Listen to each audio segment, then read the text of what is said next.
আসসালামু আলাইকুম। ডাক্তার কুশল এবং ডাক্তার সুষমাকে নিয়ে যেভাবে কথা হচ্ছে, কেউ পজিটিভ, কেউ নেগেটিভ বলছে। আমি সবাইকে অনুরোধ করব।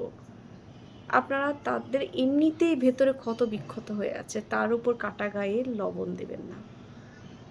এমনভাবে মুখরোচক করে নিউজ করবেন না, যেটা তাদেরকে আরো বেশি কষ্ট দেবে। ২০ বছর পর একটা মানুষের সংসার ভেঙে যাচ্ছে। বুঝতে পারছেন তার মনের অবস্থা কেমন? তাদের সন্তান আছে তার উপর। বোঝেন তাদের কি অবস্থা।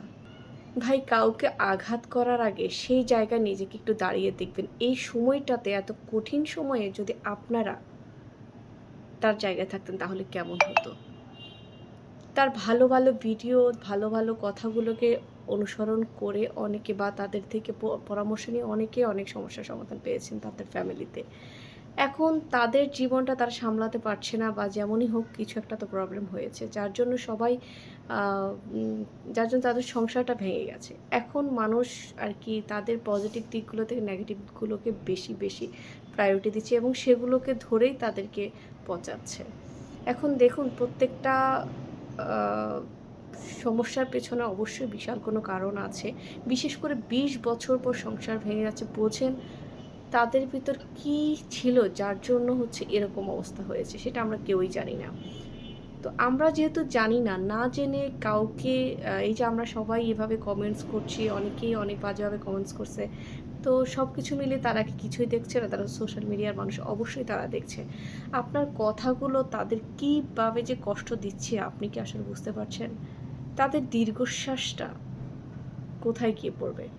তাদের ভেতরে যে কষ্ট হচ্ছে, তারা কিন্তু চাইলে আপনাদেরকে না জানাতে পারত। কিন্তু তারা যেহেতু সোশ্যাল মিডিয়ার মানুষ, এটা আসলে লুকিয়ে রাখার কোনো অপশন নেই। এটা আসলে তারা জেনে যাবে। মানে আরকি সোশ্যাল মিডিয়ার মানুষ জেনেই যাবে। সো মানুষ যেহেতু জেনে যাবে, তাই তারা নিজেরাই হচ্ছে জানিয়ে দিয়েছে। তাই বলে কি আপনারা সবাই এইভাবে করে তাদেরকে নিয়ে মুখরোচক আরকি বার্তা দিবেন? কেউ পোস্ট, ভিডিও করছে। যাই হোক, সবশেষে আমি জানি না তারা আমার আমার ভিডিও সে পর্যন্ত পৌঁছবে কিনা।